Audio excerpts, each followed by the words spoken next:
নমাজি মানুষে খায় বালা, নমাজি মানুষের শরীর বালা, নমাজি মানুষের পোশাক বালা, নমাজি মানুষের বিছনা বালা, নমাজি মানুষের মাত কথা বালা, নমাজি মানুষের দিল বালা, নমাজি মানুষের বউ বালা হোক সুবহানাল্লাহ।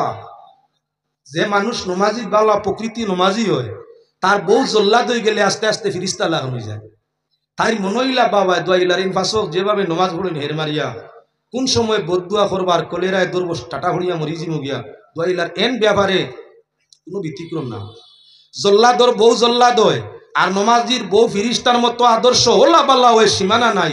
খেদমত যদি পাইতে চাও, ইজ্জত যদি পাইতে চাও, শান্তি যদি পাইতে চাও, সম্মান যদি পাইতে চাও, আল্লাহর হুকুম মানিয়া 5 ওয়াক্তের নমাজ সঠিকভাবে আদায় করে দেব।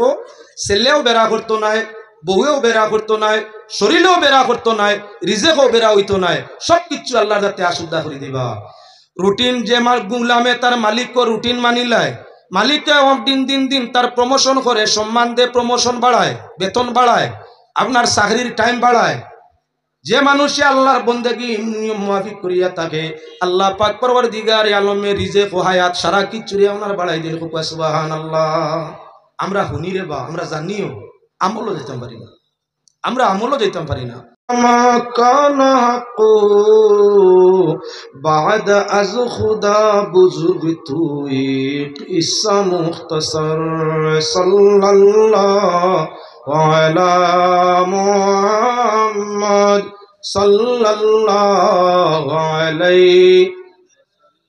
একদম মুর্দার হালত হইছে না, তোরা জিকির করে দিয়েছেন আপনারা রুজিন্দা হয় না, হালত বুঝা গেছে একবারে মুর্দার।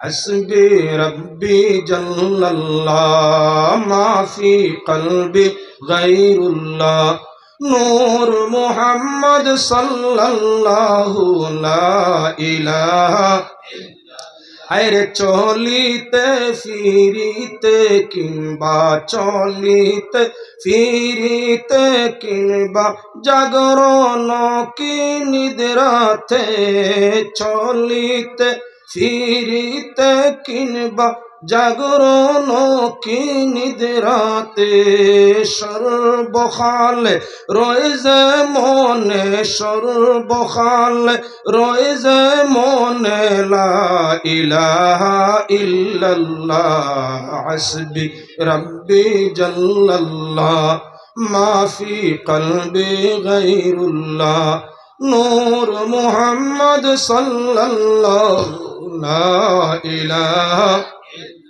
হাসরের ময়দান কালে, হাসরের ময়দান কালে বিষমরদের তাপে, হাসরের ময়দানে যবে বিষমরদের তাপে আমার মাথার উপর হয়ে যে ছায়া, মাথার উপর হয়ে যে ছায়া লা ইলাহা ইল্লাল্লাহ হাসবি রব্বি জাল্লাল্লাহ মা ফি কলবি গায়রুল্লাহ নূর মুহাম্মদ সাল্লাল্লাহু লা ইলাহা। আরে গুলাম কান্দিয়া বলে, গুলাম কান্দিয়া বলে মৌলাজির দর্শনের কালে, গুলাম কান্দিয়া বলে মৌলাজির দর্শনের কালে, আমি চিৎকারেতে উঠিয়া পড়ি, চিৎকারেতে উঠিয়া পড়ি লা ইলাহা ইল্লাল্লাহ হাসবি রব্বি জাল্লাল্লাহ মা ফি কলবি গায়রুল্লাহ নূর মুহাম্মদ সাল্লাল্লাহু লা ইলাহা।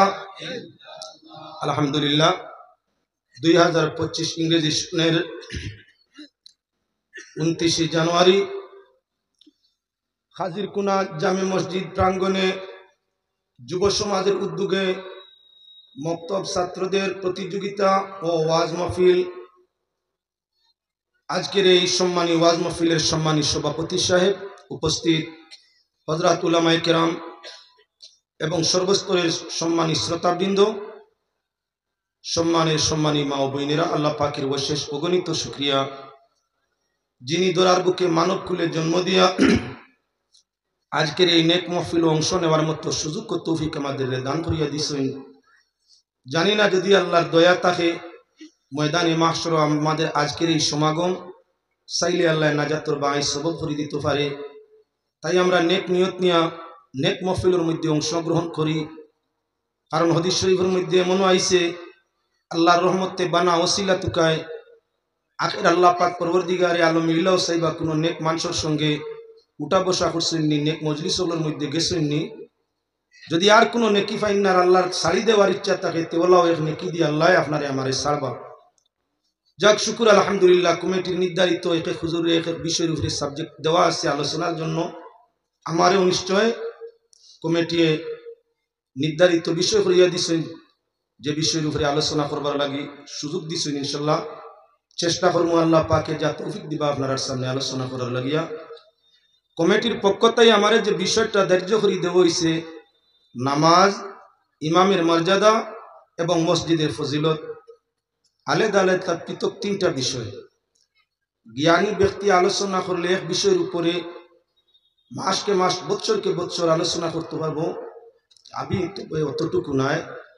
যেহেতু তিনটা বিষয় সামনে ধরিয়া দেওয়া, তিনটা তুলা তুলা আলোচনা করার চেষ্টা নিব। সর্বপ্রথম এই বিষয়টা হইয়া থাকলো আমাদের জন্য বড় প্রিয়। পৃথিবীর কোনো বিষয়ের উপরে গণতন্ত্র নাই, পৃথিবীর কোনো বিষয়ের উপরে কোনো জাতির কোনো গণতন্ত্র নাই।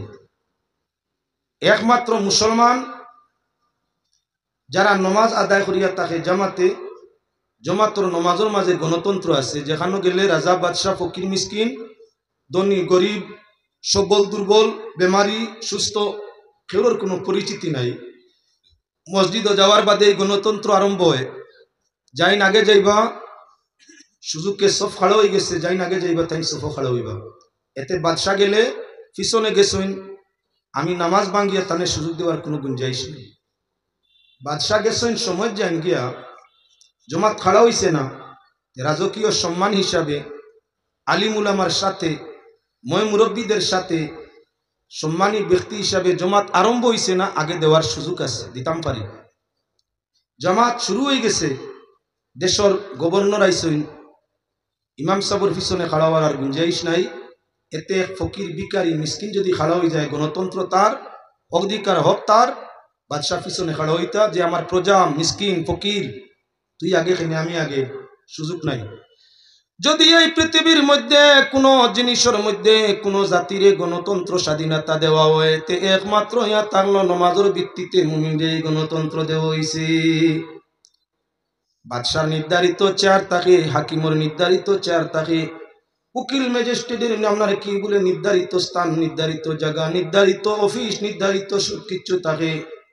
আল্লাহর ঘর মসজিদও মানুষ যখন আল্লাহর বন্দেগীর জন্য যায়, সঙ্গে সঙ্গে গণতন্ত্র অধিকার, কেউর কোনো নির্দিষ্ট স্থান এখানের মধ্যে আর নাই। যদি এখন নির্ধারিত ভাবে একজনে ইমাম সাবর আশেপাশে বা পিছে মুসল্লা রাখি দে, যে প্রত্যেক দিন তাই অন্যকে খাড়া হইতা, ইসলামে অধিকার দে না, দিছে না, দিতেও নাই। যখন যাইবা যেখানো জায়গা আছে, ফাঁক আছে, সুযোগ আছে, ওখানেও তোমার খাড়া হওয়া। এটা হইয়া থাকলো একমাত্র ইসলামের দেওয়া অধিকার, গণতন্ত্র। ভারতবর্ষ গণতন্ত্র দেশ, বাংলা পাকিস্তান গণতন্ত্র দেশ, কিন্তু আপনার জাতির মধ্যে ভিন্ন জাতি ধার্মিকের মধ্যে গণতন্ত্র তালাশ করি পূর্ণরূপে পাওয়া যায় না। আল্লাহ পাক পরওয়ারদিগারে আলমে এক ধর্ম অবলম্বীরে গণতন্ত্র দিছে, যে ধর্মর নাম হইয়া থাকলো ইসলাম। মুসলমানরে এক জায়গা আল্লাহ অধিকার গণতন্ত্র দিছে, সেটা হইয়া থাকলো মসজিদ, নমাজের জামাত। যেহেতু বিষয় আমার নির্ধারণ করে দেওয়া হয়েছে নামাজ এবং আপনার ইমাম, মসজিদ, তিনটার দিকে দৃষ্টিপাত করতে সময়ের দরকার আছে। এই পরিমাণ সময়ও আমার তো নাই। আল্লাহ যেটুকু সুযোগ তৌফিক দিবা সেটা আপনার সামনে আলোচনার চেষ্টা নিয়ে যাই। প্রথমই তো আমরা নমাজের দিকে আরম্ভ করি। পাক পরওয়ারদিগারে আলমে অগণিত মানুষ বানাইছে, সব মানুষ জন্মসূত্রে সম্মানী, হোক জাতি ধর্ম নির্বিশেষে, জৈন বুদ্ধ খ্রিস্টান মজুসি, যে কোনো ধর্মের মানুষ হোক, মানুষ হইলেই তার একটা সম্মান আছে, মানুষ হইলে তার সম্মান আছে। জন্তু যত বালা দামি হোক, জন্তুর তাকি লক্ষ কোটি গুণ দামি হইয়া থাকলো জাতি ধর্ম নির্বিশেষে মানুষের মূল্যটা সবচাইতে বেশি। মানুষের মধ্যে আবার ক্যাটাগরি আছে, সব মানুষের সম্মান সমান নয়। পাক পরওয়ারদিগারে আলমে মানুষ জাতির মধ্যে যারা বিশ্বাসী, ইমানদার, নমাজি, মুসল্লি, মুসলমান, আল্লাহ পাক পরওয়ারদিগারে আলমে সব মানুষের মধ্যে তাদের সম্মানটা আলাদা করে দিছে। কোরআনে কারীম আল্লাহ জানাই দেন, ওয়ালিল্লাহিল ইজ্জাতু ওয়ালিরাসূলিহি ওয়ালিল মুমিনিন। সম্মান আল্লাহর জন্য, সম্মান স্রষ্টার জন্য, সম্মান রাসূলদের জন্য, আল্লাহর প্রেরিত দূতদের জন্য, সম্মান প্রকৃত মুমিন মুসলমান মুমিনদের ঈমান বিশ্বাসীদের জন্য। দেখা গেল মানুষ জাতি সম্মানী, তার মাঝে সেরা সম্মানী যারা মুমিন মুসলমান, এরা সব দিক দিয়ে তাহলে সম্মানী।